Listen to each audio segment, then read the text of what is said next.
అలరి టీవీ ప్రేక్షక మహాశైలకు, భక్త జనులకు, తత్వ ప్రచారకులకు అందరికీ నా హృదయపూర్వకమైనటువంటి స్వాగతం, సుస్వాగతం, నమస్సుమాంజలులు. మనది పవిత్రమైన వేదభూమి, పుణ్యభూమి. ఈ భారతావనిలో జన్మించడమే మహద్భాగ్యము. అటువంటి ఈ భారతీయ సనాతన సంస్కృతి సంప్రదాయాలను పునరుజ్జీవింపజేయడానికి అనాది నుండి నేటి వరకు ఎందరో మహనీయులు ఆవిర్భవిస్తూనే ఉన్నారు. అందులో మహర్షులు, సాధువులు, సజ్జనులు, అవధూతలు, ఇలాగా ఎందరెందరో ఈ భారతావనిలో పుణ్యభూమిలో ఆవిర్భవించి తమ పవిత్రమైనటువంటి జ్ఞానబోధను చేస్తూ వస్తున్నారు. కోటాను మంది భారతీయ ప్రజలను సత్య మార్గంలో, సన్మార్గంలో నడిపిస్తూ వారి జన్మలతో పాటు భారతీయ ప్రజలను సనాతన ధర్మం వైపు నడిపిస్తున్నారు. ఇది పవిత్రమైన భారతదేశం. ఇక్కడ జన్మించడము ప్రతి ఒక్కరికి అదృష్టము. సాక్షాత్తు శ్రీరాముడు కూడా ఈ పవిత్రమైన భూమిలో జన్మించి అందరికీ మానవతా విలువలను ప్రబోధించారు. ఒకే మాట, ఒకే బాణము, ఒకే సతి అని చాటి మానవ జీవితాన్ని ముందుకు నడిపించిన మహాఘనుడు శ్రీరామచంద్రుడు, దశరథరాముడు, కౌసల్యాతనయుడు అని కొనియాడబడుతున్నారు. ఈరోజు భారతదేశంలోని ఏ మారుమూల గ్రామానికి వెళ్ళినా శ్రీరాముని మందిరాలు నేడు ఉన్నాయి.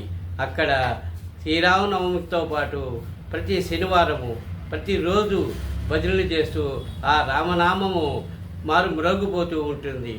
భక్తజన హృదయాలలో రామనామము ప్రతినిత్యం మారుమ్రోగుతూ ఉంటుంది.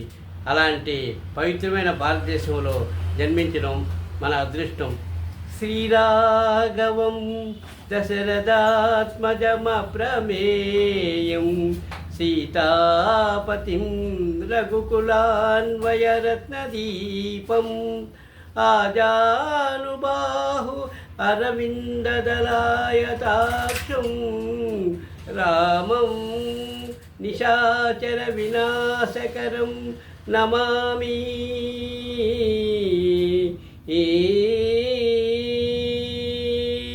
అంటూ ప్రతినిత్యము భారతావనిలో మారుమ్రోగుతున్న ఏకైక నామం రామనామం.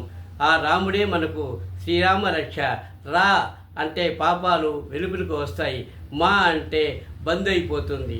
కాబట్టి పాపాలు ఒక్కసారి రామనామం చెప్పిన తర్వాత ఆ పాపాలు వెలుగులకు వెళ్ళిపోతాయి, తిరిగి మళ్ళా మనలోకి రావు. శ్రీరామ రామ రామేతి రమే రామే మనోరమే సహస్రనామ తత్తుల్యం రామనామవరాననే.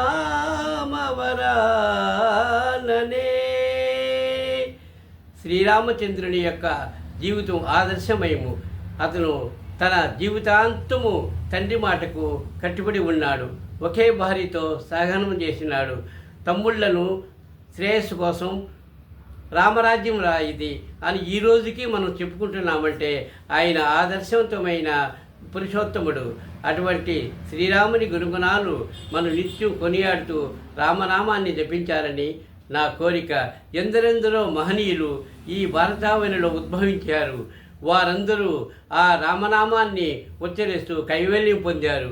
అటువంటి తరహాలోనే మనము కూడా ఆధునిక యుగంలో రామనామాన్ని జపించి పవిత్రమైన రామనామానికి మనము దాసులు కావాలి. ఆంజనేయ స్వామి నిత్యం ఆయన రామనామంతో పరవశించిపోతుంటాడు. ఎక్కడ రామనామం వినిపిస్తుందో అక్కడ ఆంజనేయుడు ప్రత్యక్షమై ఏదో ఒక రూపంలో అక్కడ ఉండి అక్కడ వారి శ్రేయస్సును కోరుకుంటాడు. అందుకే రాముడు పవిత్రమైన ఆంజనేయ స్వామికి అన్ని వేళలా అన్ని నవనిధులను ప్రసాదించింది సీతామ్మవారు. రామనామము ఎక్కడైతే ఉచ్చరించబడుతుందో అక్కడ సకల పాపాలు నివారణ అవుతుంది అనేది అక్షర సత్యం. ఓం నమో నమః.